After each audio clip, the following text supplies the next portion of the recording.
Mundo Obrero Radio, una voz para la mayoría social. Hola, soy José María Alfaya y esto es Mundo Obrero Radio, la voz de la mayoría social. Y su programa, Rebeldes con Causa. Magdalena Martínez Bode, ¿qué tal? Hola, Alfaya. Pues como siempre, encantada de estar aquí contigo, y ya que tú me has saludado a mí, vamos a saludar al resto de integrantes del equipo de Rebeldes con Causa. Ellos y ellas son Daniel Velasco, Juanjo Rivas, Benito Raval, Maite Molina, Roberto López en el control y Ginés Fernández, nuestro director. Y también queremos saludar y agradecer a las personas que hasta la fecha nos han venido ayudando con sus donaciones económicas y decir a los demás que los interesados en apoyar este proyecto pueden entrar en nuestra página web mundoobreroradio.es y allí encontrarán la manera, el trámite, la vía para seguir echándonos un poquito de gasolina o otro tipo de carburante en nuestra actividad diaria. Efectivamente, Alfaya, porque eso es lo que garantiza la continuidad de estos espacios y también que seamos independientes.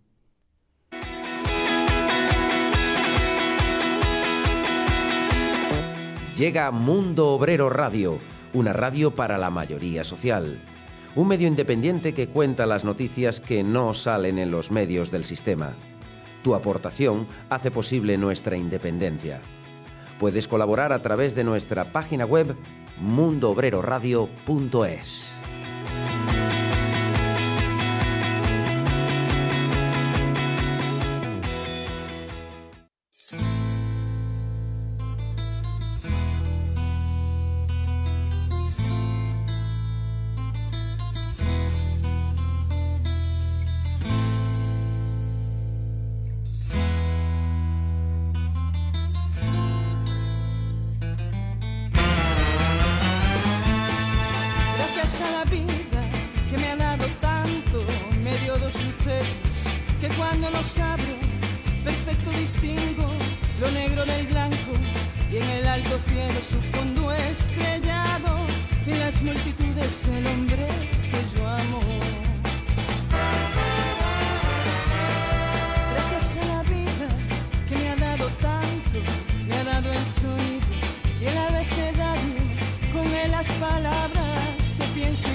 Bueno, esto era Gracias a la vida, la inolvidable canción de Violeta Parra, pero interpretada por la banda Basotti.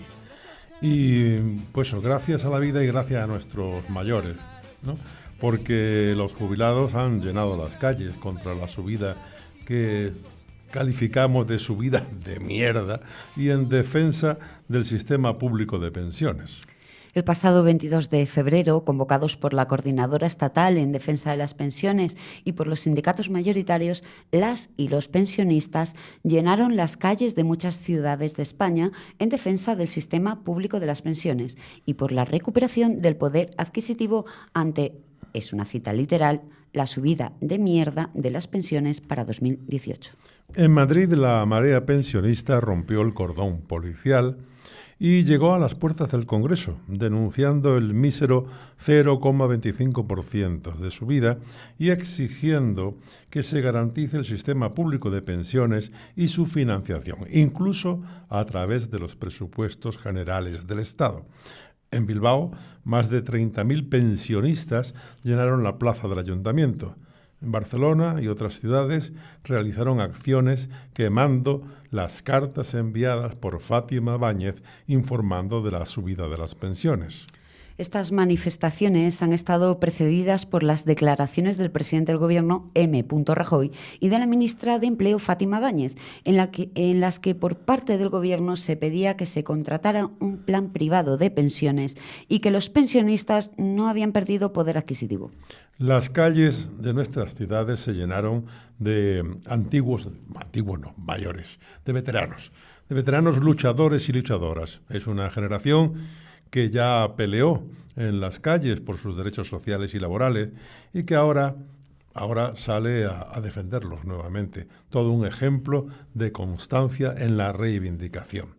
Y para valorar las movilizaciones del día 22 de febrero y que nos cuente las próximas acciones previstas, contamos con Victoria Portas, portavoz de la Coordinadora Estatal en Defensa de las Pensiones.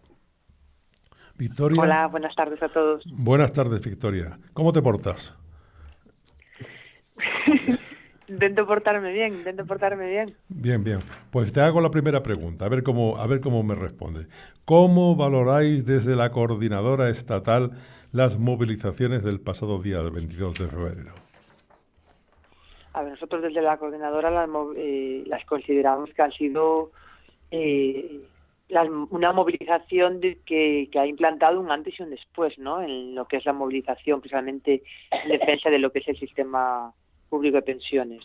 Esperamos que no sea ni la más numerosa, ni tan siquiera la última, porque tenemos prevista ya otra, pero sí que es cierto que llevamos 2 años y algo trabajando para esta movilización, visto pues eso, los carpetazos que nos han dado en el Congreso por parte de los partidos políticos y en otras entidades con las cuales hemos intentado hablar.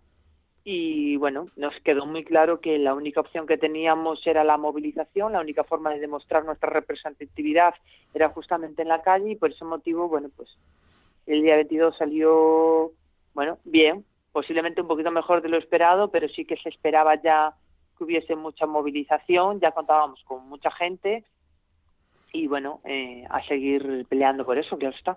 Bueno, y acabas de insinuar que ya tenéis pensadas próximas acciones. ¿De qué se trata? Sí, a ver, la Coordinadora Estatal se volverá a movilizar el 17 de marzo.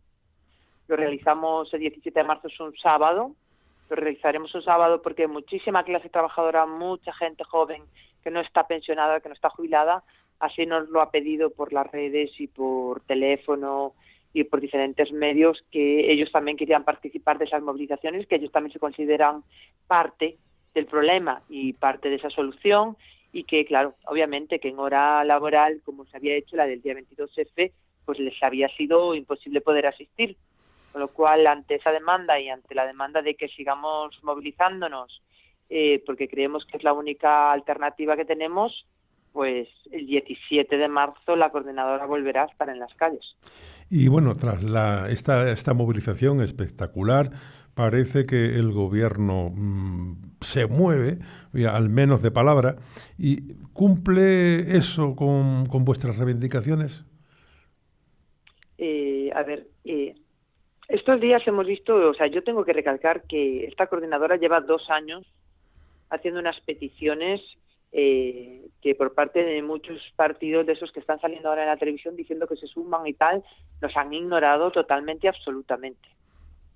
Incluso, bueno, teníamos entrevistas que han sido anuladas y no nos han dejado hablar con ellos. ¿Bien? Ahora el Gobierno propone, bueno, ya hemos escuchado en estos días absolutamente de todo, ¿no? Hemos escuchado lo del IRPF, hemos escuchado que la Coordinadora está politizada y por ese motivo no deja que se mejore el sistema público de pensiones. Bastante irónico, ¿no?, que lo diga además la ministra que lo dice, y en ese continuo a ver qué les ofrecemos para que se queden tranquilos en casa, estamos un poco hartos, ¿no? Esa es la realidad. Es decir, la propuesta que hace ayer Montoro no es la solución. O sea, no queremos un IRPF cero para mayores de 80. Y no lo queremos primero porque encuadraría a muy poquita gente de la que de verdad está pensionada y jubilada. Porque, a ver, es que nuestras demandas no es exclusivamente para gente que esté jubilada.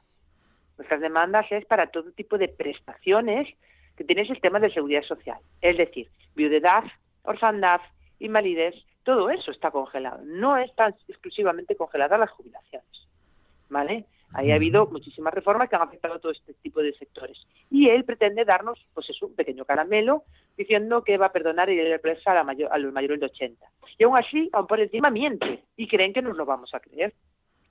Y miente porque, primero, por un lado está en que ciertamente los mayores de 80 es una población muy pequeñita, ¿bien? Y segundo, que en ese grupo de población nos encontramos mayoritariamente mucha gente, como sucede, por ejemplo, en mi tierra, que yo soy gallega, que son emigrantes retornados. Esa gente tiene una doble imposición por la Hacienda española de la pensión de fuera y de la pensión de aquí, lo que les obliga sí o sí a hacer la declaración de la renta todos los años, donde su tope máximo no son los 18.000 o los 22.000, perdón, que está marcado para el resto de los pensionistas en tener obligación o no a declarar, sino que lo tienen que hacer por cantidades muchísimo más inferiores, y que además todos los años con pensiones mínimas les toca su declaración de la renta a pagar. Con lo cual, esa bonificación que haría en esa renta el señor Montoro, después se la obligaría a pagar al final de año, con lo cual estamos exactamente en la misma trampa. Y además eso no es la petición que se realiza.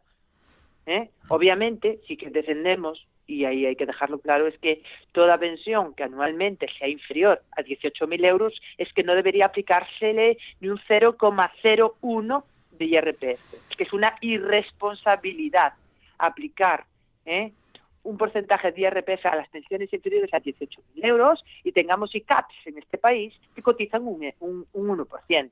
Y no hablamos ya de los impuestos de sociedades. O sea, es que es una verdadera vergüenza.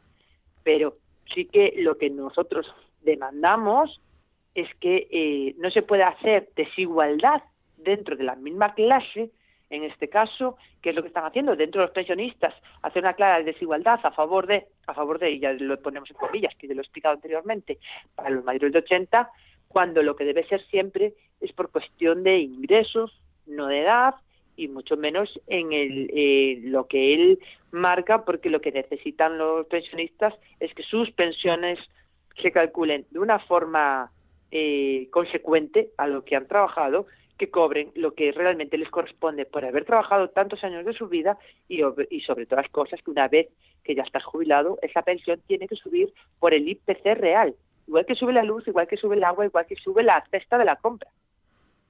Muy bien, está clarísimo lo que has explicado. Esto da idea también de que esta lucha será seguramente larga, es compleja, pero en esta longitud tiene también una característica muy interesante, que es la progresiva concienciación. Nos da la impresión de que cada vez son más las personas que protestan a partir del tema de sus pensiones, pero comprendiendo la mayor complejidad del asunto.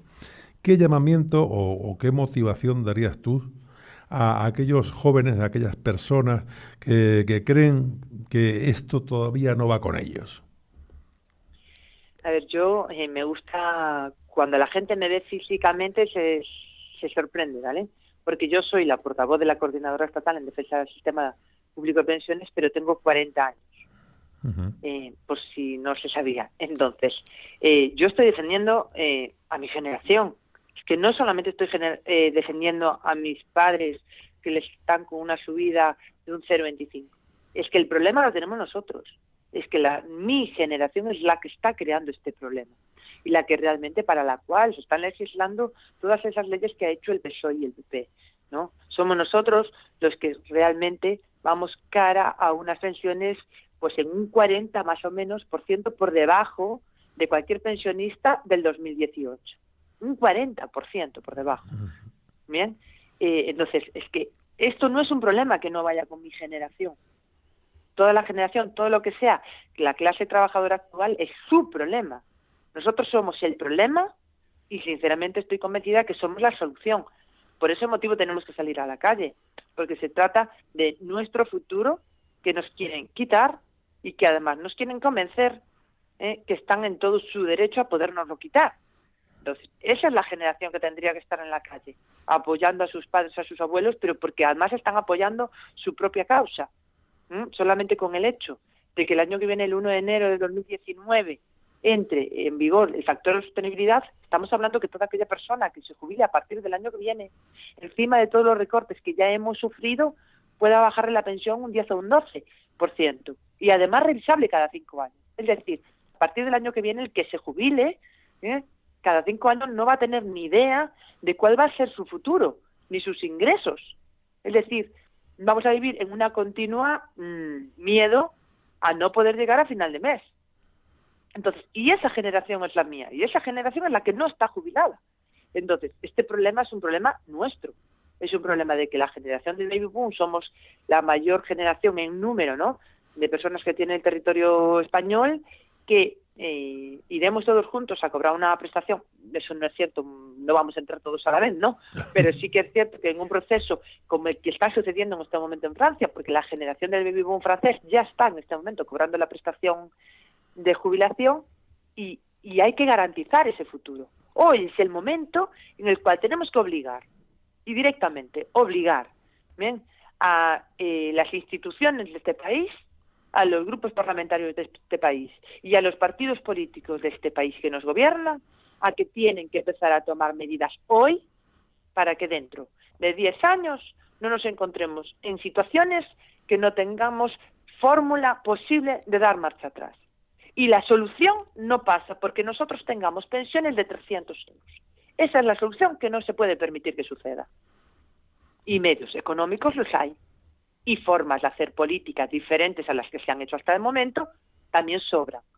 Lo que no se puede es decirle a los jubilados, que han sido los más consentidos, y hacerles una subida de un 0,25, y políticos en las comisiones de gas natural, de Iberdrola, que han subido la luz, el agua un 10, un 15, el gas.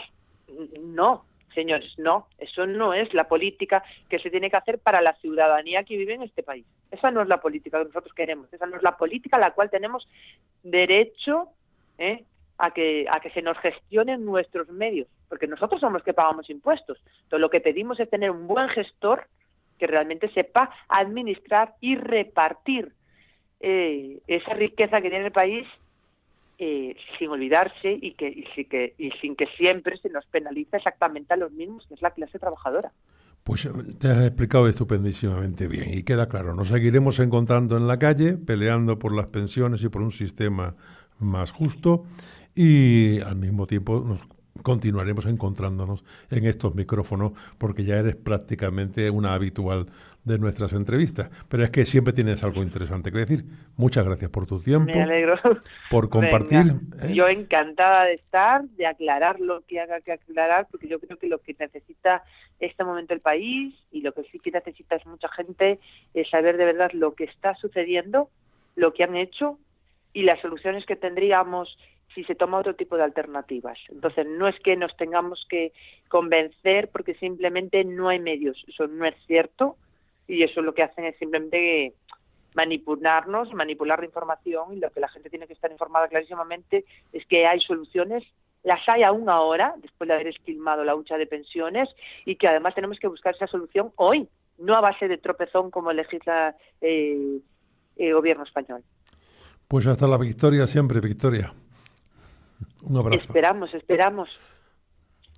Venga, buenas tardes. Buenas tardes. Alfaya, creo que Victoria se ha explicado maravillosamente bien. Verdaderamente es mi generación la que tiene que estar peleando. Yo he asistido a las movilizaciones que ha habido estos días y estoy siguiendo las que hay en todo el Estado, y realmente lo que ves es, sí, hay muchos pensionistas enfadados, enfadadas, comprenden la situación, pero los de mi quinta, Alfaya, los de 40, de ahí para abajo, ¿dónde estaban ese día? Bueno, es que como los mayores salieron corriendo a saltarse los cordones policiales, dejaron a los otros atrás. Que nos tengan que venir los yayos a enseñar las cosas, pero lo hacen. Muy bien.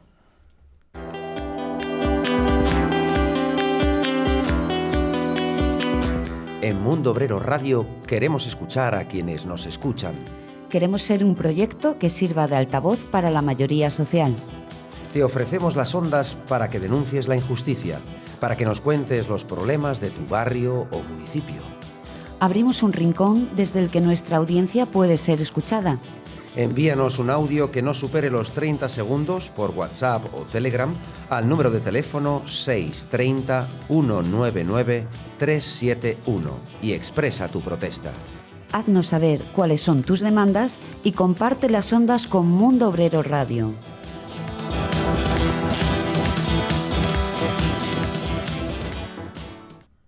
Y vamos a escuchar ahora el espacio de Maite Molina, Hijas de Calenda, donde se hace un recorrido por la historia por las mujeres que han levantado la historia, mujeres importantes con grandes aportaciones que se empeñan en invisibilizar.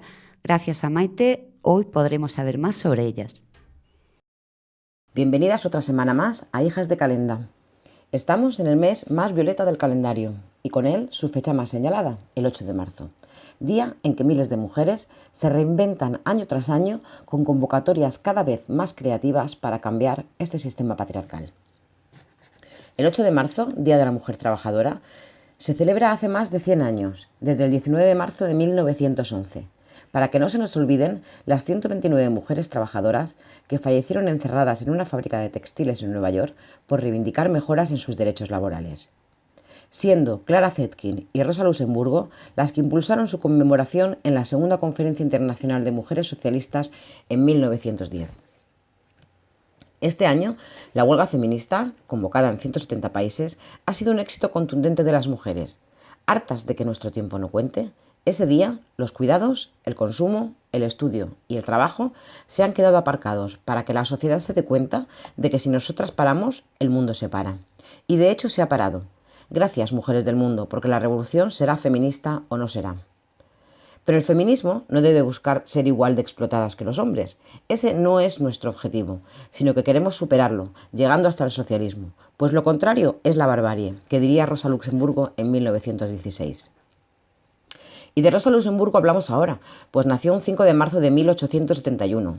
Fue una revolucionaria polaca, una de las mentes más brillantes del siglo XX. Autora de numerosas obras fundamentales del pensamiento político que recomendamos leer.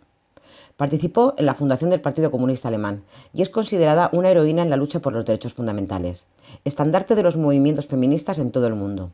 Y conocida como la Rosa Roja, batalló por el derecho al voto de las mujeres y su participación activa en la lucha de clases. Reivindicó el feminismo como parte de la izquierda, destacando que si se es feminista y no se es de izquierdas, se carece de estrategia, y si se es de izquierdas y no se es feminista, se carece de profundidad. Recomendamos ver la película Rosa Luxemburgo de 1986, escrita y dirigida por Margaret von Trotta. Otra mujer referente, que perdió su vida por defender el derecho al agua, defensora del medio ambiente y de los derechos de las comunidades indígenas, es Berta Cáceres, líder indígena, lenca, feminista y activista hondureña, que el 4 de marzo habría cumplido 45 años si no hubiera sido asesinada en 2016 tras años de activismo oponiéndose al proyecto hidroeléctrico de Aguazarca. Una alianza comercial para construir 4 represas hidroeléctricas en el río Hualcarque, que limitaba el acceso al agua, comida y materiales para medicina para la población, poniendo en peligro su modo de vida tradicional. Terminamos felicitando a Valentina Tereskova, que el 6 de marzo ha cumplido 81 años.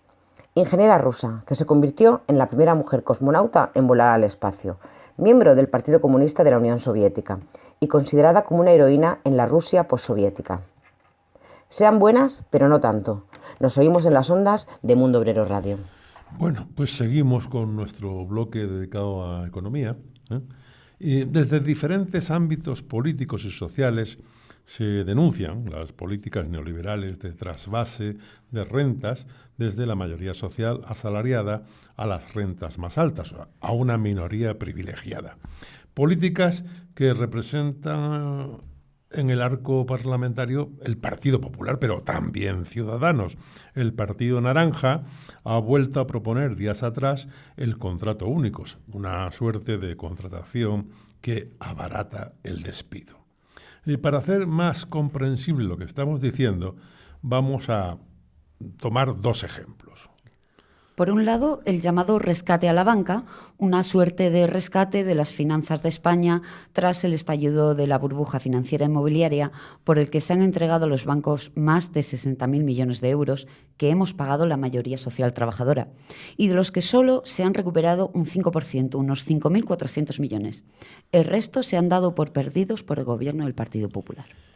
El segundo ejemplo, pues el rescate de las autopistas quebradas y que ya hemos pagado una vez a la empresa concesionaria que gestionaba el servicio y que nos va a costar a todas y todos los ciudadanos cerca de 5.000 millones de euros, según los expertos. Otro tanto ocurre con las políticas de empleo y las distintas reformas laborales, tanto la del PSOE como la del 2012, del partido de M. Rajoy, y han abaratado el despido y dado todo el poder al empresario, desvirtuando la negociación colectiva que afecta fundamentalmente a nuestros salarios. Ambos sectores, tanto el empresarial como el bancario, han tenido gruesos beneficios en el año 2017.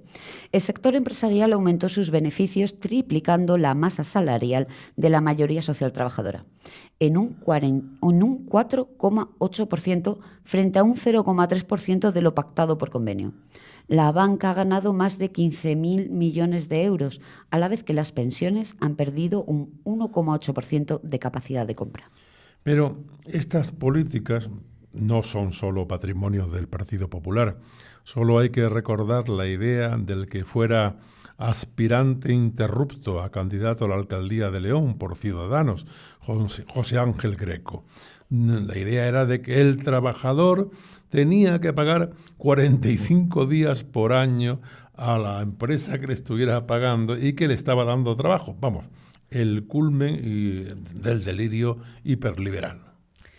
Les dejamos con la entrevista que le hemos hecho a Juan Torres, economista, miembro del Consejo Científico de ATAC España y catedrático de Economía Aplicada en la Universidad de Sevilla. Hola Juan, buenas tardes. Hola, ¿qué tal? Gracias por atendernos. Mira, te queríamos preguntar, el Gobierno no se cansa de repetir el mantra de que hay recuperación. Sin embargo, los datos que vemos y la realidad que vive la mayoría social nos dicen otra cosa. ¿Cómo se puede explicar esta situación y quiénes son los beneficiarios, en su caso, de esta llamada recuperación? Bueno, yo creo que hay que ir por partes. ¿A qué nos referimos cuando se habla de recuperación? El Gobierno dice que hay recuperación porque se ha recuperado la actividad económica, porque está creciendo la economía, porque se está creando empleo, porque las expectativas de los consumidores y de los empresarios mejoran, porque aumenta la producción industrial, la inversión, el consumo de los hogares. Eso es absolutamente cierto.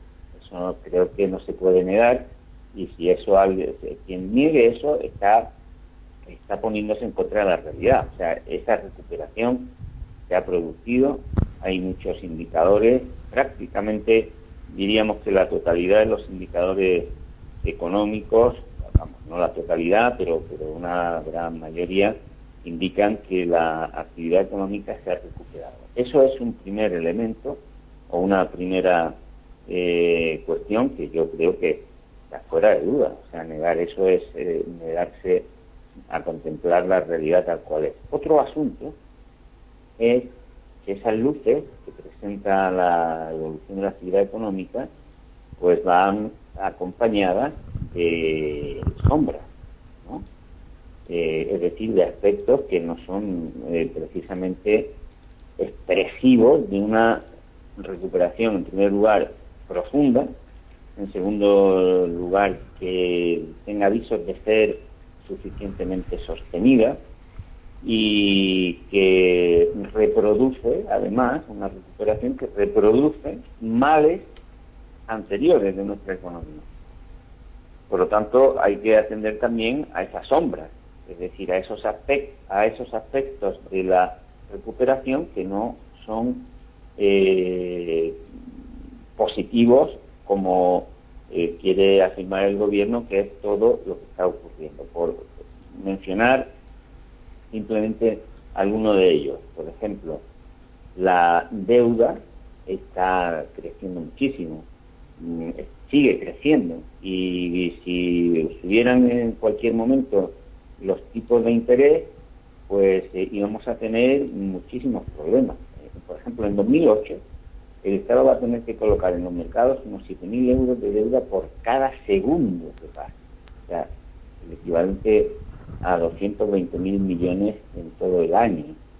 Y ya, de hecho, en 2017 ha subido la deuda en 1.200 euros por segundo, ¿no?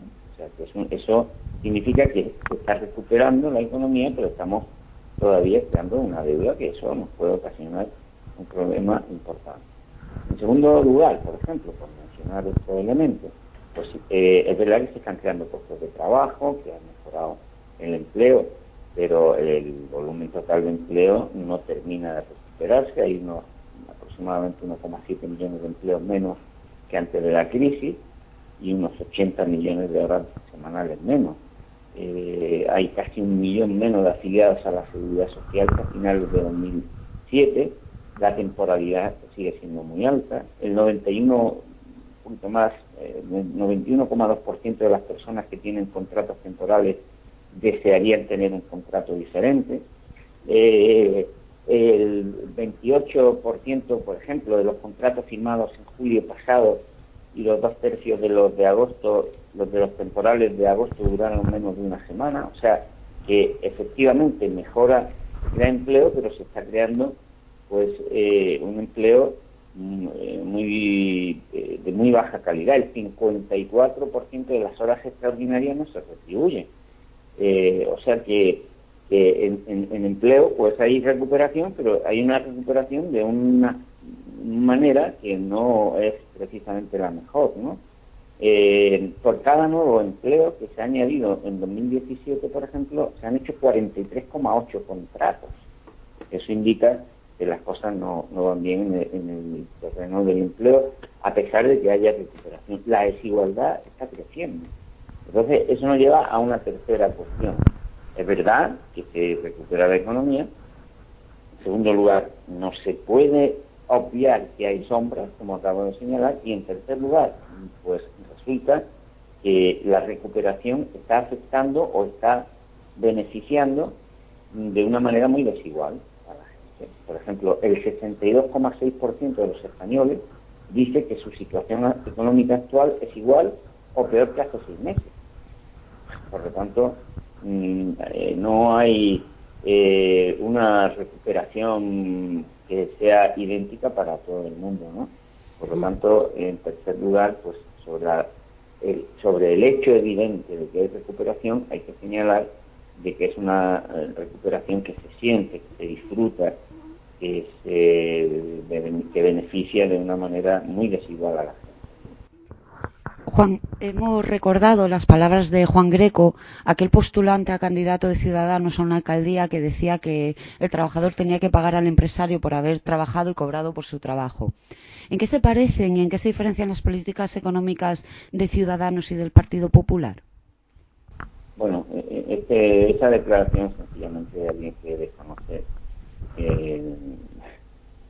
cuestiones elementales de cómo funciona la economía y cómo funcionan las relaciones laborales, ¿no? Yo creo que no merece casi ni el comentario, ¿no? Es una bufonada completamente, porque por esa regla de 3 lo que produce en su conjunto el trabajo de los asalariados y de los trabajadores tendría que revertir en su totalidad, ¿no? Y eso no ocurre así, ¿no? Hay algo que, aunque ahora se llame de otra manera en otras corrientes económicas, hay algo que es la plusvalía, ¿no? Es decir, que es obvio, es evidente, no se puede negar que los trabajadores en su conjunto generan mucho más valor del que luego vuelve a ellos en forma de salario o en forma, de salario directo o de salario indirecto o diferido, ¿no? Yo creo que efectivamente Ciudadanos es un fenómeno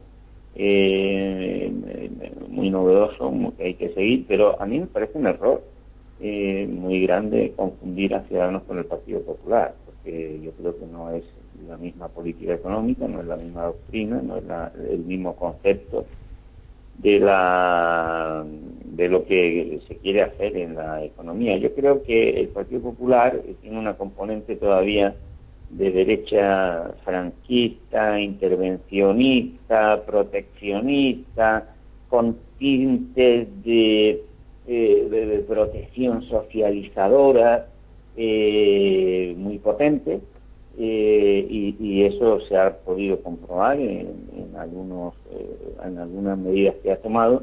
Y yo creo que Ciudadanos lo que va a representar, lo que está empezando a representar, es una derecha diferente. Es una derecha ya que ha asumido el catecismo liberal y neoliberal conscientemente, que tiene una lectura distinta, mucho menos proteccionista, mucho más cruda de la política económica que hay que realizar, y por lo tanto yo creo que no es exactamente lo mismo el Partido Popular desde el punto de vista económico. Lo mismo que creo que en el ámbito de ciertas libertades o en el ámbito de cierta conformación del Estado es también distinto, ¿no? Pero bueno, eso es un asunto de politólogos más bien, yo como economista creo que es una evidencia que las propuestas que defiende Ciudadanos son distintas, van a ser distintas a las que defiende el Partido Popular. Otra cosa es que respondan a los mismos intereses, ¿no? Y en concreto que vaya a ser menos ciego de los grandes grupos económicos que precisamente han saludado con gran alegría a lo que al principio llamaban el Podemos de la derecha. Vemos también, Juan, que se rescatan autopistas, se rescatan bancos, empresas, pero se recortan los salarios, las pensiones, la protección social y, en fin, un sinfín de cosas. ¿Tenemos una alternativa o alternativas a estas políticas hiperliberales, tanto de Partido Popular o de Ciudadanos? Es decir, nos parece que a veces también que nos dan a elegir entre lo malo y lo peor, como si no hubiera otra alternativa. No, las alternativas están. O sea, las alternativas también se presentan a las elecciones. La izquierda también se presenta a las elecciones, pero insisto, es que creo que está haciendo unas propuestas a la sociedad que no son atractivas, que no son razonables y que las clases trabajadoras le dan la espalda. Es que las clases trabajadoras también contemplan no solamente lo que le ofrece la derecha, sino lo que le ofrece la izquierda. Claro, si la izquierda lo que le ofrece a las clases trabajadoras son formaciones políticas divididas, un discurso que no es coherente, un discurso que supedita los intereses sociales a unas propuestas identitarias o de no se sabe qué tipo de derechos de decisión y de este tipo de cosas, pues es normal que las clases trabajadoras crean que no hay alternativa por las izquierdas, ¿no? Pero es que yo creo que eso es responsabilidad de las izquierdas. No podemos pensar que es que no existimos y que solo existen los otros. Sí, está existiendo la izquierda, pero con un discurso que es inapropiado en esta coyuntura histórica, con una forma de defender los discursos que la gente no aprecia, porque es una forma, incluso en los aspectos no verbales o en los aspectos que incluso formales, que la gente no comparte, pues entonces es que no es que no haya alternativas, es que esas alternativas no van a contar con fortaleza para poder llevarse a cabo, ¿no? Nosotros lo hemos visto estos años atrás en Grecia, ¿no? ¿Qué ocurre cuando hay un Estado que no es fuerte, que no tiene fuerza, que no es capaz de negociar con los poderes con fortaleza y contundencia? Pues que lo barren, porque estamos viviendo en una época en donde los poderes del capital son extraordinariamente fuertes. ¿Y a qué nos estamos dedicando en España? Pues en lugar de construir mayorías sociales fuertes, en lugar de reforzar un Estado potente que pueda negociar con Europa, estamos reforzando la desintegración de este aparato del Estado cuando más falta nos hace para poder defender a las clases sociales con menos poder en un estado de cosas que está globalizado y en el que el capital tiene una plena libertad de movimientos. Y nosotros nos estamos dedicando a irnos a las esquinas a ver que yo creo que esa es la responsabilidad histórica en la que está incurriendo la izquierda, ¿no? No es que no haya alternativas, que las alternativas no se están defendiendo de una manera que se hagan atractivas esas alternativas y se hagan entendibles y deseadas a la mayoría de la sociedad. Juan, de todas maneras, yo te quería preguntar, en este panorama que estás tú describiendo, que parece que todo está en manos de los partidos, esa mayoría social, que es la misma que está castigada, ¿no debería utilizar quizás esa fuerza que tenemos democráticamente como ciudadanos y ciudadanas para de alguna manera impulsar otro tipo de cosas? ¿Hay una fuerza más allá de la ley electoral en este país?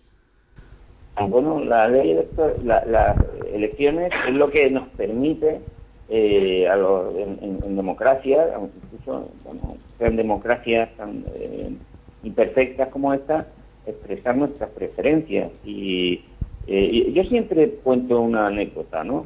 Unos sindicalistas se reunieron con Roosevelt para convencerle de que pusiera en marcha unas medidas, ¿no? Y Roosevelt, el presidente de Estados Unidos, decía que no lo veía, que él no veía eso, que no estaba seguro que hubiera que hacer eso. En fin, los sindicalistas, que eran de culo y ferro, pues a las 2 horas convencen a Roosevelt y finalmente el presidente les dice a los sindicalistas: oye, pues me habéis convencido, es verdad, lleváis razón, lleváis toda la razón, esto que me estáis proponiendo es lo que hay que hacer. Ahora, iros a la calle y obligadme a hacer. Es que así es como funcionan las cosas. Cuando aquí hasta los obispos han querido frenar una ley, se han echado a la calle. Cuando la derecha quería cambiar los gobiernos, se echaba a la calle y movilizaba a su gente. Y sale a pedir firmas. Aquí están en mis plazas, aquí en Andalucía, la gente del PP pidiendo firmas contra el impuesto de sucesiones, por ejemplo. ¿Dónde estamos nosotros pidiendo esas firmas? Explicándole a la gente las políticas alternativas. Pero claro, no saquemos solo a los nuestros, no hagamos un chiringuito. Lo primero que sacamos es nuestra bandera. Pues sí que a lo mejor nuestra bandera no es la del otro. Lo que se trata es de crear una mayoría que no tiene por qué tener un vínculo ideológico, sino un vínculo de interés de clase, de interés social.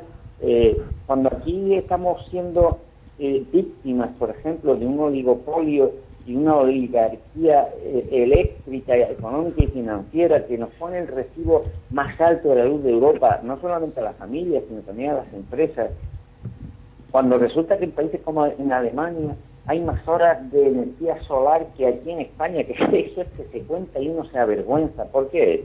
Porque hay un grupo social muy reducido, muy minúsculo, que utiliza el poder, y frente a eso, pues si nos empeñamos en hacer un discurso ideológico, una presentación de banderas, pues yo creo que no adelantamos nada. Hay que organizar a la gente en torno a intereses concretos, a intereses que lo entienden. Yo a veces digo en las charlas que doy, amigos, compañeros, aprenderos bien esto que estamos explicando de lo que hay detrás del recibo de la luz. Y si la gente viera casa por casa lo que hacen las eléctricas con la gente, con las familias, con el recibo de la luz, pues aquí pasaba, como decía Henry Ford, que pasaría si la gente supiera lo que hacen los bancos con su dinero, que al día siguiente, decía Henry Ford, no era precisamente un izquierdista, decía, al día siguiente habría una revolución en todo el mundo. Por eso no quieren ellos explicar lo que ocurre. Tenemos que ser nosotros los que expliquemos. Pero nosotros no podemos ir con el tercer libro del Capital a pensar que así se va a movilizar la gente. La gente se moviliza cuando tú le explicas cómo le están robando el dinero con el recibo de la luz, cómo los bancos se están quedando con su dinero, cómo están... esas son las cosas que hay que explicarle a la gente. Y tendríamos que estar en las calles explicando eso, explicándole a la gente lo que ha pasado con la burbuja inmobiliaria, cómo se han quedado con su dinero, cómo la corrupción no es una cosa de los políticos corruptos solo, sino de políticos corruptos al servicio de los grandes bancos y de grandes empresas corruptas, que se reparten miles de millones de euros. Eso hay que explicárselo a la gente. La gente no se moviliza porque caiga un meteorito del cielo o porque nosotros hagamos un discurso extraordinariamente radical, un discurso... No, es que la gente, yo creo que la historia nos demuestra que responde a intereses que tiene que percibir, sobre todo cuando hay hoy día una inteligencia muy grande por parte del capital, de la derecha, medios de comunicación muy poderosos en las escuelas, en los institutos, en las universidades, en cada esquina, en las televisiones. Frente a eso, como decía un buen amigo, Santi Alba, ¿no? En alguna ocasión le he oído, nosotros puede ser que no entremos, no podamos entrar en las pantallas de la televisión de cada casa, pues entremos por las puertas, pero hay que explicárselo a la gente. O sea, que yo creo que las izquierdas tienen que movilizarse en ese sentido y claro, para eso pues hace falta que la propia militancia de las izquierdas empiece por estar informada, porque a veces yo cuento lo que hace mi amigo y mi compañero Vicente Navarro, que tiene un poco más de valentía que yo, bueno, mucha más, ¿no? Y que a veces en las conferencias dice, a ver, de aquí cuando le preguntan, bueno, ¿y qué se puede hacer? ¿Qué podemos hacer? Y dice, a ver, de aquí quién se ha leído nuestros libros, y levantan 7 la mano.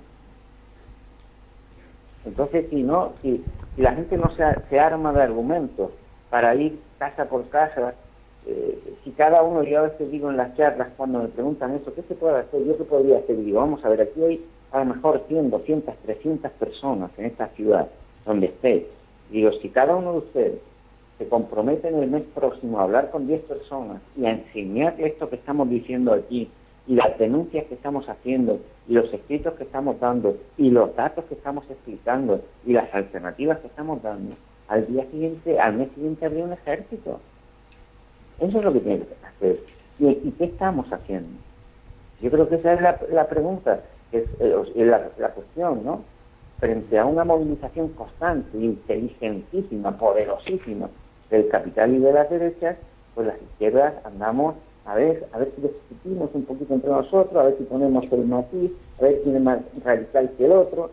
Así no se puede ir a ningún sitio, ¿no?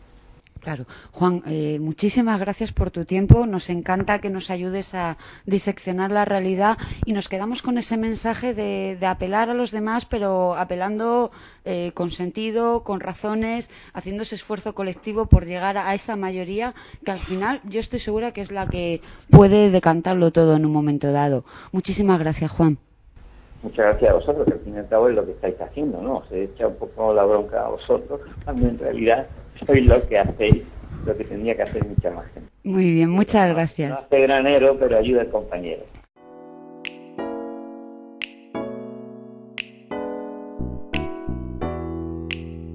Solamente Benito Raval tendría palabras para describir los rodetes de la princesa Leia como los que tú llevas. Hoy tenemos una nueva columna de don Benito Raval, hablando de esas palabras que van y vienen desde el muro. Querida Marta Sánchez y demás admiradores de tu éxtasis poético, os escribo para recordaros que el himno que aseguráis que es de este país sí tiene letra. A lo mejor no os la hicieron aprender como otros muchos a golpes de porra y tragos de aceite de ricino, pero la tiene. Dice algo así como: arriba España, alzad los brazos hijos del pueblo español, que vuelve a resurgir, gloria a la patria, etcétera, etcétera, etcétera. Por si no lo cogéis, lo de alzando los brazos es por el saludo fascista, el mismo de Hitler y Mussolini. Igual que luego cuando dice lo del sol es por la falange y lo de Dios es porque sin la Iglesia el golpe de Estado no habría triunfado. Porque a lo mejor no lo sabíais, pero es que aquí, en esta España vuestra que resulta que es de bastante más gente, no hubo una guerra civil, sino un golpe de Estado contra un gobierno legítimo y democráticamente elegido, con himno y bandera incluidos. No voy a entrar ahora en eso, se aceptó los que ahora asisten por aquello de la convivencia y sobre todo por salir de aquella nefasta etapa, igual que pasó con la monarquía. Pero permitid que los que pensamos que un pueblo que olvida su historia es un pueblo esclavo, no nos emocionemos con ninguna de esas cosas. Querida Marta, a lo mejor no te habías enterado de lo que te cuento, como a lo mejor tampoco te habías enterado que cuando fuiste a Irak a cantar a las tropas, estas no habían ido a salvar a los negritos, como en el Domun, sino a invadir y masacrar a un país en aras de los beneficios de las grandes corporaciones del petróleo y el cemento. Claro que a lo mejor tampoco es tu culpa no saberlo. A lo mejor es de quien lo sabe y no lo dice. A lo mejor en vez de asegurar los unos que el himno no tiene letra y los otros que cantas muy bien, te lo tenían que haber contado. No lo han hecho y así pasa lo que pasa. Arriba, pobres de la tierra, empieza a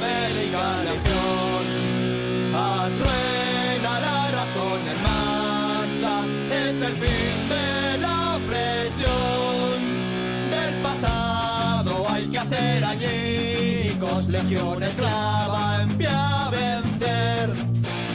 El mundo va a cambiar de base, los nada de hoy todo han de ser.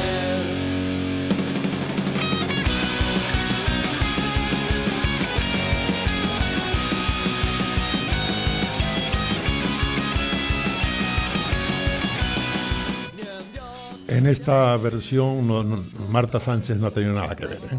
Es una versión de una conocida pieza musical que se llama La Internacional y que debemos al grupo Extracto de Lúpulo. En fin, todo esto es para contar la siguiente historia. Que el 21 de febrero de 1848 se publicó la primera edición del libro no religioso más editado y leído del mundo, el Manifiesto del Partido Comunista, de Carlos Marx y Federico Engels. Se cumplen, así, 170 años de la primera edición de ese texto, coincidiendo con el bicentenario del nacimiento de Carlos Marx. El manifiesto afirma que la sociedad capitalista tiende a dividirse en dos únicas clases, la capitalista y la proletaria. Formulado así, tal vez les pueda parecer un tanto arcaico, pero a lo largo de la historia hallamos una constante: libres y esclavos, patricios y plebeyos, nobleza y pueblo llano, opresores y oprimidos. ¿Es usted asalariado o asalariada? ¿Tal vez en régimen de autónomo? ¿Precisa intercambiar su esfuerzo, tiempo o conocimientos para la obtención de ingresos? Entonces, este tema le interesa. Y para conocer mejor las profundas repercusiones del manifiesto, contamos con Edi Sánchez, profesor de Geografía Política de la UCM, doctor en Economía de la Universidad Complutense de Madrid y director de la Fundación de Investigaciones Marxistas, la FIM. Edi Sánchez. ¿Sí? Hola, Edi. Soy José María Alfaya y me acompaña Magdalena Martínez. Hola. Que te oía. Y esto es Mundo Obrero Radio y esto es la voz de la mayoría social, pero tú eres la voz de la FIM y nos vas a explicar un par de cosas. Hola, Edi. Buenas tardes. Bienvenido. Hola. Buenas tardes. Como sabes, se cumplen 170 años de la publicación del Manifiesto del Partido Comunista y también 200 años del nacimiento de Carlos Marx. ¿Cuál es la influencia de este texto? Háblanos del contexto político y social en el que fue escrito. Bueno, el Manifiesto Comunista diríamos que es un texto que leído ahora, si Marx viviese, se daría cuenta que el mundo que él describió en el Manifiesto Comunista probablemente se acerque más a lo que vivimos ahora que en aquel momento, ¿no? Me refiero a la existencia de un capitalismo, diríamos ahora, globalizado, ¿no? En aquel momento Marx utilizó la expresión mundial, ¿no? Mundial, un capitalismo mundializado, no internacional. Y claro, estamos hablando de un texto de 1848, donde esa visión de un capitalismo que se expandía a nivel mundial a través del colonialismo en aquel momento, pues ya era claro, evidente, en 1875, 80, 90, ¿no? Del siglo XIX. Pero Marx tuvo esa visión de adelantarse, de intuir que la expansión del capitalismo buscando beneficios continuamente les iba a llevar a trascender de las fronteras de los pocos estados que todavía existían en aquel momento y iba a ser una realidad mundial. Entonces, es un texto leído hoy en día que impresiona el saber luego que es un texto de mediados del siglo XIX, ¿no? Por lo que para nosotros nos es contemporáneo, y en aquel momento pues eso ya se intuyó y ya se vio que aunque no se conociese todavía las condiciones de las que hablaba el Manifiesto Comunista, se intuía claramente que lo que describía ahí el Manifiesto Comunista iba a ser el mundo contemporáneo, ¿no? Entonces el mundo contemporáneo que abrió finales del XIX y que en gran parte tenemos hoy, el Manifiesto Comunista puede ser el libro que primero lo percibió y lo materializó, ¿no? En formato manifiesto. Yo creo que ese es el elemento central y de ahí su vigencia y, bueno, una idea, ¿no? Muy pocos libros, se puede decir que todo el mundo, millones de personas saben cómo empieza y cómo termina. La frase primera y la frase última son ampliamente conocidas y eso es porque el Manifiesto Comunista junto a la Biblia y el Corán son los libros más leídos del mundo. Edi, la mayoría social trabajadora hoy no se identifica con lo planteado por Marx y Engels. Ahora parece que todo el mundo es emprendedor o emprendedora, como si no hubiera trabajadores, y nos gusta pensar que somos clase media. Por ejemplo, ¿una médica que trabaja para otros es clase trabajadora? ¿Y un autónomo? ¿Cómo identificamos, Edi, la estructura de clases en la España actual? Bueno, yo creo que en estos momentos, vamos a ver, hay que ver cómo era el mundo en 1848, y esa era un mundo en un liberalismo todavía empezando, muy hegemónico en las sectores más dinámicos de la sociedad, y el carácter del individualismo propio del liberalismo, ¿no?, de aquella sociedad era lo que se iba imponiendo, ¿no? Entonces, el Manifiesto Comunista fue de los primeros textos, de ahí el impacto que tuvo, que habló a algo nuevo, a un nuevo sector social que es la clase trabajadora, y en cierta forma yo creo que eso está más extendido ahora que cuando el Manifiesto Comunista.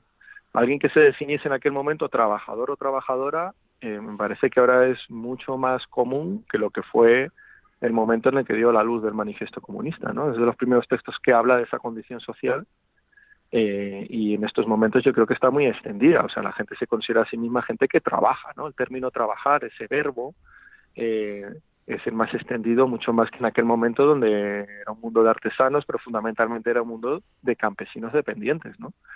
Entonces el concepto trabajar está muy extendido. Yo creo que exceptuando grupos muy pequeños y muy beligerantes contra la idea del trabajo, todo el mundo a nivel común, en cualquier bar, en cualquier sitio, vas a un taxi, entiende que su vida gira en torno al trabajo, y que el salario, la relación del salario, o sea, intercambiar un salario por un trabajo, es lo que a todo el mundo más le preocupa. Los que no lo tienen porque no lo tienen, y los que lo tienen con condiciones porque las condiciones, ¿no? Entonces yo creo que todo el mundo se interpreta claramente que el trabajo, el salario y las condiciones derivadas de lo mismo es lo clave en la vida contemporánea, y eso está más extendido que en aquel momento. Ahora, lo que es la subjetividad política, ¿no?, de identificarse con una opción política en torno al trabajador o trabajadora, pues hay unas dificultades, pero bueno, yo más que culpabilizar a la sociedad o al trabajador, ¿no?, y a la trabajadora, a lo mejor es que las organizaciones políticas que nos reclamamos de la clase trabajadora no lo hacemos bien, ¿no? Probablemente no organicemos una propuesta política que se identifique plenamente con lo que la gente cotidianamente más siente, que es el trabajar o no trabajar, el cómo se cobra y el cómo se trabaja y qué horarios y qué jornada y mi hijo pequeño. Y yo creo que ese es el problema, ¿no?, que no hay opciones políticas que de una manera decidida se construyen en torno a lo que requiere el mundo que vive un salario. Eso yo creo que es la diferencia con hace unas décadas. El tema del emprendedor, pues yo creo que no cuaja. Eso es la derecha, ¿no?, el mundo más decididamente capitalista, en toda la derecha, la concepción individualista de la sociedad, intentan continuamente que las categorías claramente individualistas, ¿no?, propias del capitalismo individual, sean lo más típico. Pero si uno se relaciona en la calle y tranquilamente habla, hay muy poca gente que se identifica así. Si uno agarra un autónomo en un país de turismo como es este, él piensa claramente que es un trabajador y es un falso autónomo, ¿no?, mayoritariamente, y que curra como los demás, y se ha tenido que hacer autónomo porque lo obligó su propia empresa para que trabaja, o como estamos viendo ahora con los repartidores y el nuevo capitalismo colaborativo, porque te lo impone la empresa, pero no porque ellos se consideren a sí mismos ser mi propio jefe. Yo creo que eso es algo minoritario en España. Me parece que la idea del trabajo es lo mayoritario, y políticamente la izquierda debería darse cuenta y ser valiente en torno a eso y articularse en torno a esa idea mayoritaria, ¿no? Oye, pero respecto a los que somos hoy trabajadores y trabajadoras, o deberíamos estar trabajando, no solo quizás el autorreconocimiento que tengamos de nosotros mismos, nosotras mismas, ¿tú crees que nos podemos organizar como trabajadores y trabajadoras? Me da un poco igual la denominación, pero a mí lo que me interesa es saber si el resto de la población está dispuesta a hacer algo frente a todos los ataques que nos están viniendo, en este caso la derecha. En mi opinión, históricamente la organización, o sea, las expresiones organizadas en torno a los problemas del trabajo y de la relación salarial siempre han surgido, siempre se han canalizado y se han organizado y se han transformado, ¿no? El mundo sindical, el mundo asociativo, el mundo de los partidos son expresiones que existen cuando el mundo salarial ha sido el mayoritario a nivel social. Antes no existían. Y bueno, están en transformación como se transformaron, por ejemplo. Tú me decías, ¿qué expresa el capitalismo? ¿Cuál es la coyuntura del Manifiesto Comunista? Pues solo he hablado de una, que era el capitalismo ya como una realidad incipientemente global, ¿no? Pero la otra realidad es las transformaciones del mundo del trabajo. En aquel momento eran artesanos, que agarraban un artesano y se construía un coche de carruaje él solo, en el taller de abajo de su casa, y vivía arriba, ¿no? Y esa extinción progresiva del artesanado en torno a otro trabajador, que es el asalariado de taller y luego de fábrica, es lo que detectó Marx y Engels en el Manifiesto Comunista. Y en aquel momento había una dura polémica en torno a que se ponía en cuestión el mundo del trabajo, porque claro, porque el artesanado se iba transformando en algo nuevo, pero que todavía no aparecía del todo. Pues algo parecido ocurre ahora. Y probablemente, en mi opinión, un poco arriesgada a lo mejor, la identidad del obrero, que es un poco lo que me preguntabas antes, la identidad de pensarse como un obrero, como un trabajador, probablemente ahora en países como España van a venir marcada en el futuro mucho por el territorio. Si las empresas, el mundo empresarial, reformas laborales buscan dividirnos, nos buscan fragmentarnos,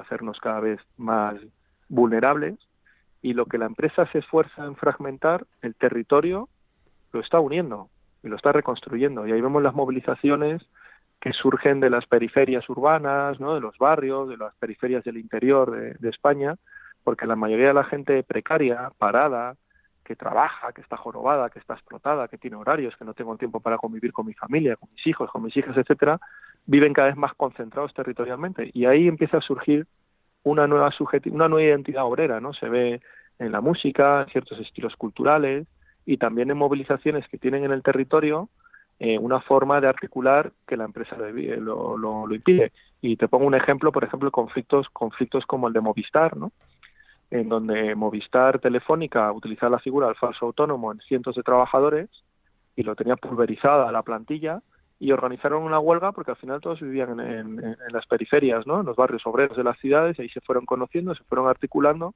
y dieron una respuesta. También Coca-Cola en lucha, ¿no?, y otros sectores como los que estamos viendo ahora del Ibero, pues es un poco similar. Entonces, bueno, lo que el capitalismo, las identidades obreras que el capitalismo destruye, se reconfiguran por el otro lado, y hay que estar atento. Lo importante es estar atento a esos cambios y dotarlos de forma organizativa y teórica, que es un poco lo de el Manifiesto Comunista, ¿no? Era una sociedad en transformación, muy violenta, una transformación incluso más acelerada en algunas cosas que la de ahora. Gente que tenía esa sensibilidad porque militaba también, le dio un cuerpo teórico y organizativo y lo portó, y yo creo que ahora es el momento de hacer lo mismo. O sea, si notas en mis respuestas, estoy un momento optimista de mi vida militante. Sí, estás muy optimista. Oye, hablando de transformaciones, yo te quiero preguntar por lo siguiente. ¿Qué nos puedes contar sobre la creciente robotización en el campo del trabajo? ¿Por dónde va eso? Bueno, será un debate muy también del 19, ¿no? Se llamaba la mecanización. Ese es el capital, ¿no? Teníamos otro libro que también se cumplió hace poco el aniversario de su primera edición, en septiembre. Era la mecanización, ¿no? Y surgían primeras expresiones del sindicalismo que se llama el ludismo, que era precisamente los obreros vinculaban de una manera intuitiva la mecanización al paro. Entonces entendían que destruyendo las máquinas se acababa su problema del paro, ¿no? O sea que con esto quiero poner un ejemplo que desde que surge el capitalismo va muy vinculado al debate de la tecnología como el elemento que va a acabar con el trabajo, ¿no? Y bueno, ya han pasado siglo y medio, 160, 170 años de los ludistas, y hemos visto que el trabajo no ha desaparecido, pero sí se transforma. Entonces, claramente, en países como el nuestro, que vive de bajos salarios, las tecnologías impulsadas dentro del empresariado español, del capitalismo, van dirigidos a abaratar, a fragmentar y a serializar, ¿no? Precarizar más las condiciones de trabajo, que podamos estar conectados de lunes a domingo, 24 horas, 365 días al año, ¿no? Eso es lo que se busca. Entonces, no tanto es sustituir el trabajo que desaparezca, como en precarizarlo, abaratarlo más y hacernos más vulnerables para que podamos reaccionar peor, ¿no? Eso es un poco la senda de la utilización de las tecnologías de este país. Es un debate también en España en los 80, cuando entramos en la Unión Europea, ¿no?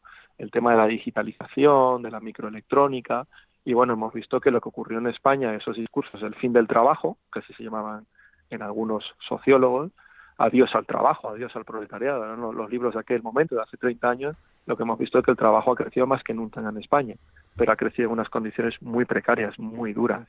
Entonces, lo que hay que trabajar nosotros es en una alternativa que también utilice elementos tecnológicos para lo contrario, para tener más tiempo libre, para hacer que el trabajo, pues descargarnos para tener más tiempo para nosotros, para poder organizarnos mejor, dar una respuesta mejor. Y obviamente eso requiere mucho trabajo también, entre otras cosas teóricas de la izquierda, en dar alternativas tecnológicas pero favorables a nuestro mundo de vida, ¿no? Entonces, el planteamiento de ahora de las nuevas tecnologías, la digitalización, la robotización, la industria 4.0, es un discurso que en el fondo también tiene mucho el de asustar y el de situar a la sociedad que aceptemos acríticamente todos esos cambios como algo dado y que es imposible dar respuesta, ¿no? Y lo que vienen es un poco a imponernos al final un modelo en el que tengamos menos derechos para ser más baratos, competir en un mundo global, en una España que se dedica al turismo y poco más, y con eso vives pues siendo más barato o trabajando más horas. Entonces, el discurso tecnológico encubre más precarización. Nosotros lo que tenemos que decir es que el trabajo no se va a sustituir en la sociedad. Lo que tenemos que hablar es que las condiciones de trabajo tienen que ser más democráticas, más humanas, claramente con más derechos, y donde si los trabajadores y trabajadoras somos la mayoría de la sociedad, pues que la mayoría de las decisiones las podamos tomar nosotros. Y eso los avances tecnológicos lo permiten, objetivamente. O sea, es una cuestión política. Yo no la veo un problema tecnológico como una cuestión política, ¿no? En qué se decide cómo se trabaja y en qué se trabaja en la sociedad. Y eso lo decide en España una minoría, y la mayoría es la que democráticamente tenemos que articularlo de otra manera, ¿no? Claro. Pero vamos, crecerá un paro en algunos sectores laborales, eso sí es verdad, habrá un paro tecnológico, como existió en los 80, en el textil, por ejemplo, o en otros sectores industriales, pues se generó un paro tecnológico que luego se recompuso en otros sectores, ¿no? Entonces, bueno, pero ese paro tecnológico también territorialmente va a estar muy concentrado en las áreas, ¿no? Los barrios, en las periferias de nuestras ciudades y pueblos, y eso políticamente es algo muy aprovechable para la izquierda para dar una respuesta, ¿no?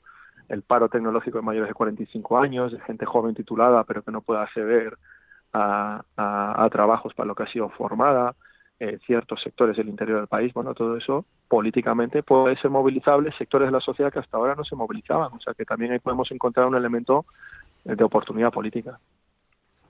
Oye, Eddie, muchísimas gracias por tu tiempo, por atendernos. Esperamos que otro día puedas venir aquí a Rebeldes con Causa y nos sigas hablando de las actividades de la FIN y de todo lo que nos espera para este año celebrando ese centenario del manifiesto.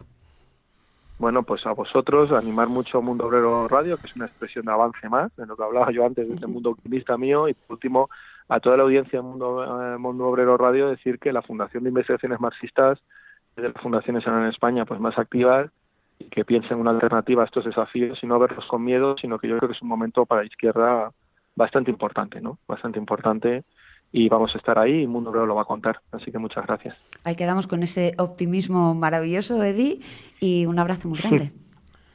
Nada, a vosotros. Hasta luego. Gracias.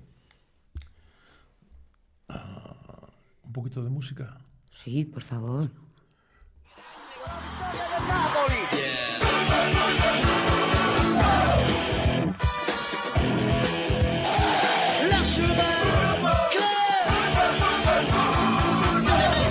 Devant la télé, Saint-Etienne pour l'arrêt, tous les enculés. Dans les gradins c'est l'enfer, écoutez les supporters.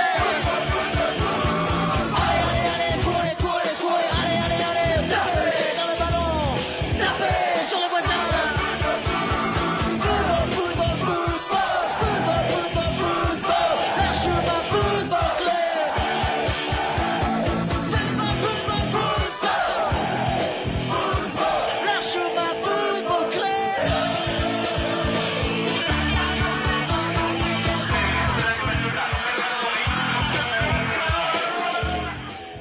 Tengo una duda, Magdalena. ¿El grupo se llama Mano Negra y la canción Santa Maradona, o es el grupo Santa Maradona y la canción Mano Negra? Mano Negra con su tema Santa Maradona. Pues esto viene al pelo para nuestro próximo entrevistado, porque nuestro próximo entrevistado es Ángel Capa, que es el autor de un libro, También nos roban el fútbol, un libro editado por Acal, que él escribió a Ángel Capa con su hija María, y que es un libro delicioso. La propia ficha de presentación ya lo dice todo, pero por eso, aunque vayamos a contarlo, es mejor que él después nos diga su opinión. Capa ha sido entrenador de prestigiosos clubes de fútbol, el River, el Racing, el Huracán, Las Palmas, Tenerife. Fue pareja de hechos futbolísticos con Jorge Valdano en el Real Madrid. Y ha escrito con su hija María, periodista vinculada a varios medios españoles, pues un libro en el que exponen su mirada crítica hacia la injerencia de los negocios que rodean al deporte más popular del planeta. Este libro aspira a ser una celebración del carácter lúdico y popular del fútbol, pero también a denunciar el valor comercial y lucrativo al que ha acabado reducido. Un deporte cuyo nacimiento no puede atribuírsele a nadie, dado que fue fruto del ingenio colectivo y que precisamente por su capacidad para conmover a tanta gente ha acabado transformado en un producto de mercado, en un objeto más de consumo. Decía la ficha de presentación del libro una frase maravillosa, dice: como sucede con todo lo que toca el capitalismo, este cambio radical se ha traducido en desigualdad. Desigualdad entre jugadores de un mismo club, entre clubes, entre competiciones e incluso entre categorías como la del fútbol masculino frente al femenino. Y es una maquinaria de enriquecer a los hombres de negocios que tomaron el control de los clubes. Con el concurso imprescindible de gobiernos, eso sí, que legislan en su favor, condonan deudas o intervienen para que la relación fútbol-televisión mantenga su elevado índice de rentabilidad. Y en el fondo de todo, una gran institución corrupta a la luz de las últimas investigaciones judiciales, que es la FIFA. Pero no todo está perdido. Si volvemos a adueñarnos de los clubes y conseguimos devolver al fútbol su esencia como juego y su naturaleza popular, o, como decía Galeano, su condición de fiesta de los ojos, no todo se habrá perdido. Ángel Capa es entrenador de fútbol y licenciado en Filosofía y Psicopedagogía. Tiene asimismo 4 libros publicados en torno al mundo del fútbol. En España ha colaborado con medios como El País, El Mundo, Marca o el blog del diario.es Contrapoder. Actualmente trabaja como comentarista en Radio Estadio de Onda Cero. Y por su parte, María Capa es licenciada en periodismo y posee un máster en teatro y artes escénicas. Y como periodista empezó haciendo prácticas en Onda Cero, El Mundo y Televisión Española, además de colaborar con la revista deportiva Libero. Ha trabajado en La Marea y ha escrito artículos para medios como la revista francesa de fotografía, que está, por cierto, francesa, que está en inglés. Dilo tú. The Eyes Europe and Photography. Fíjate. O el diario.es, y en su faceta teatral ha sido profesora de investigación artística en dramaturgia en la Universidad Internacional de La Rioja. Ángel Capa. Ángel Capa, ¿sí? ¿Me oyes? Sí, hola. Hola, muy buenas. Soy José María Alfaya, me acompaña Magdalena Martínez Bode. Estamos encantados con la simple lectura de la ficha descriptiva de tu libro. Y queríamos hacer la primera pregunta. ¿Cómo hemos pasado de aquello de robar partidos a robar enteramente el fútbol?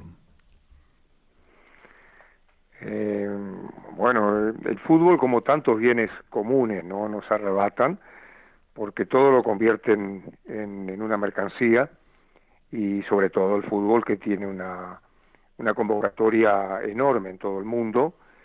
Y entonces ahí, más o menos desde los años 60, posiblemente alrededor de esa fecha, las grandes empresas multinacionales, se dieron cuenta de que ahí había un negocio formidable, y entonces poco a poco se fueron introduciendo hasta apoderarse, digamos, del negocio y transmitirle al fútbol la lógica empresarial.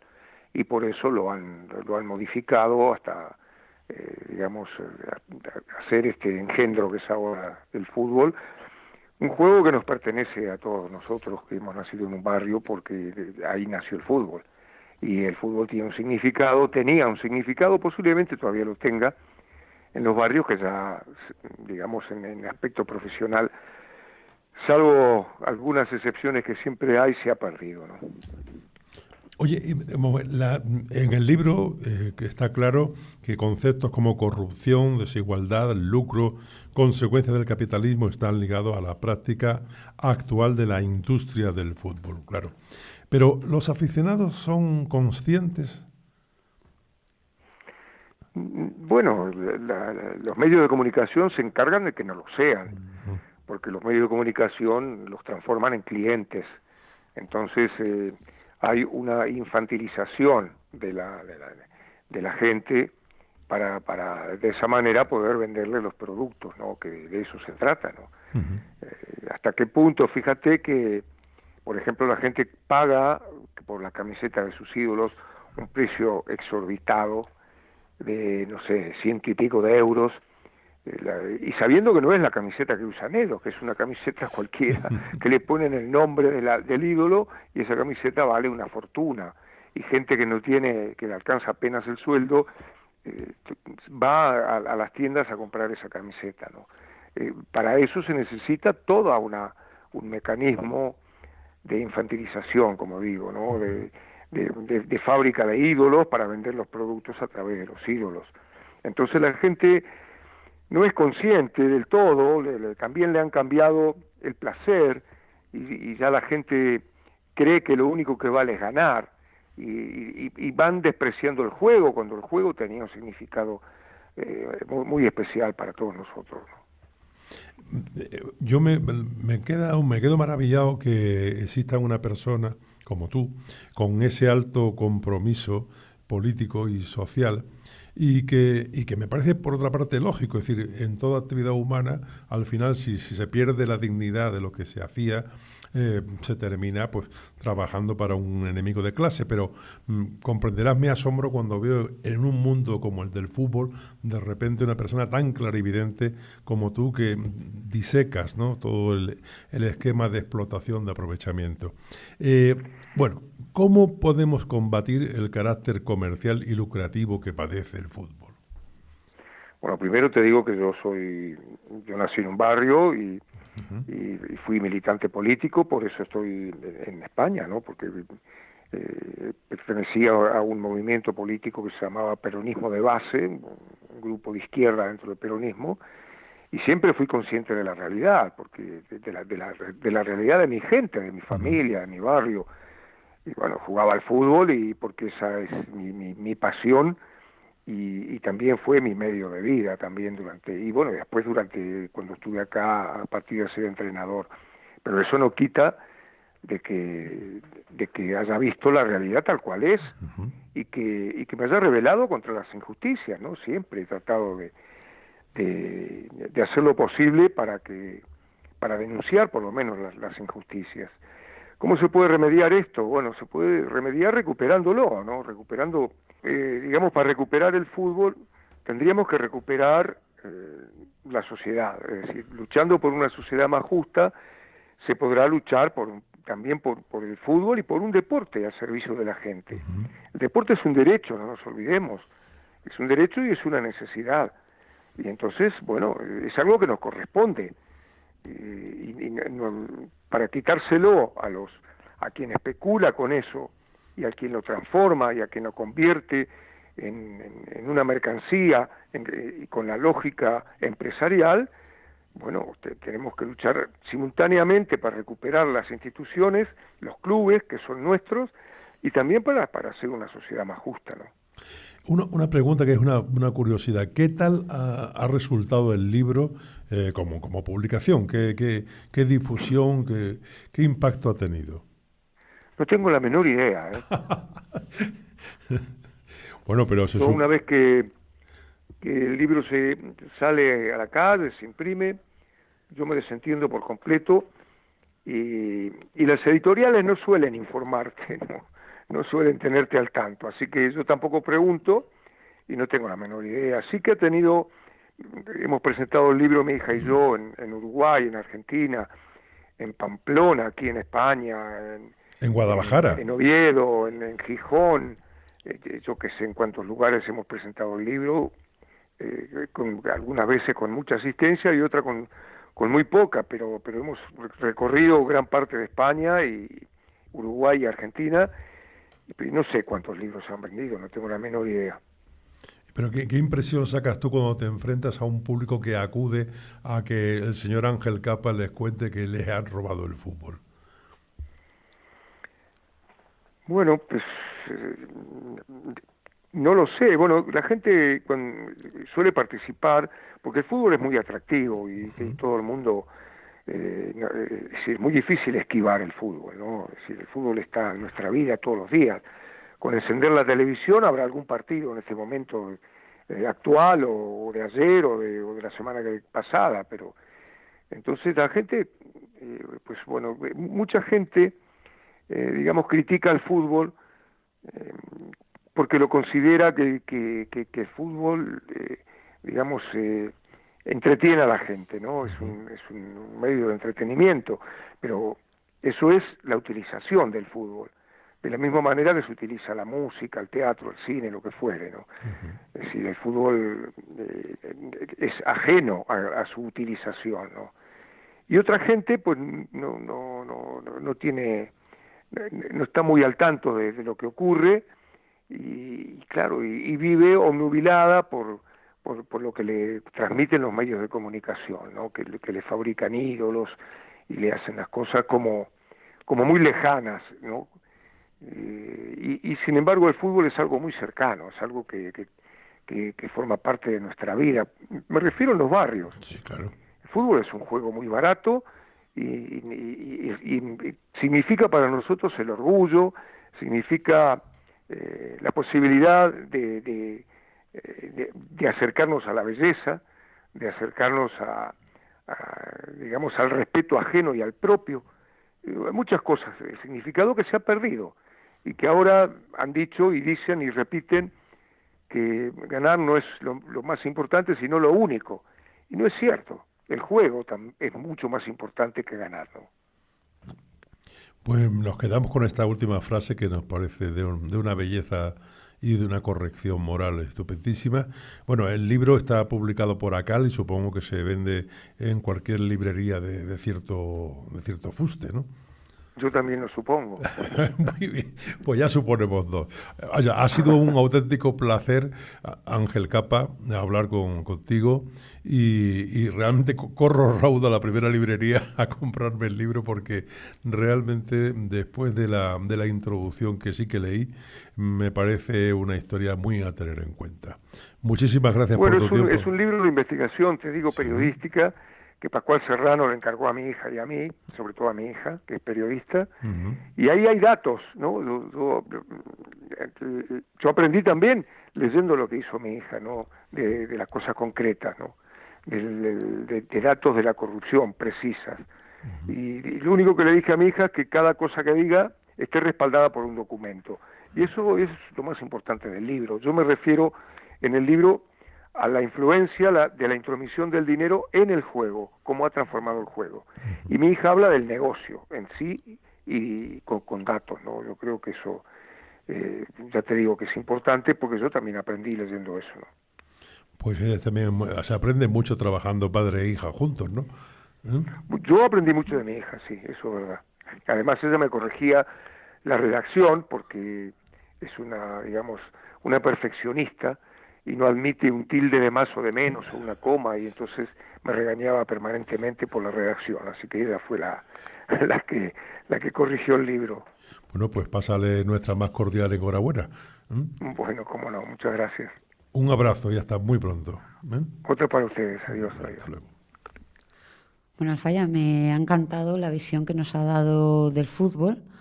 Yo no sé tú, pero a mí me gustaría decirle a nuestros escuchantes que sí, que disfruten el fútbol, que lo amen, que jueguen, que animen a su equipo, pero que no eleven a la categoría de dioses a quien no lo merece. Claro. Bueno, es que nadie se merece ser Dios, porque ya decimos nosotros que ni dioses, ni reyes, ni tribunos. Bueno, decía Nietzsche que Dios ha muerto. Bueno, pero hemos llegado bien al final de nuestro programa de hoy. Pero vamos a poner un poco de musiquilla, ¿no? Yo creo que sí. Y a ver, ¿de quién? Hombre, pues de nuestro compositor de cabecera, por decirlo de alguna manera, Juan Pablo Muñoz Zielinski, con un maravilloso tema de la banda inaudita A la luna venidera. A la luna venidera te acostarás a marir y tu vientre irradiará claridad de sonreír.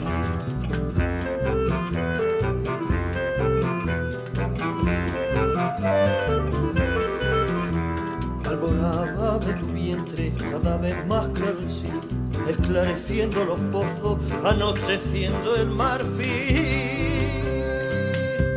A la luna venidera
Toca despedirse, ¿verdad? Alfaya, sí, hoy nos vamos con la banda Inaudita que acabamos de escuchar y decirles a ustedes que nos vemos en las calles y nos escuchamos en mundobreroradio.es.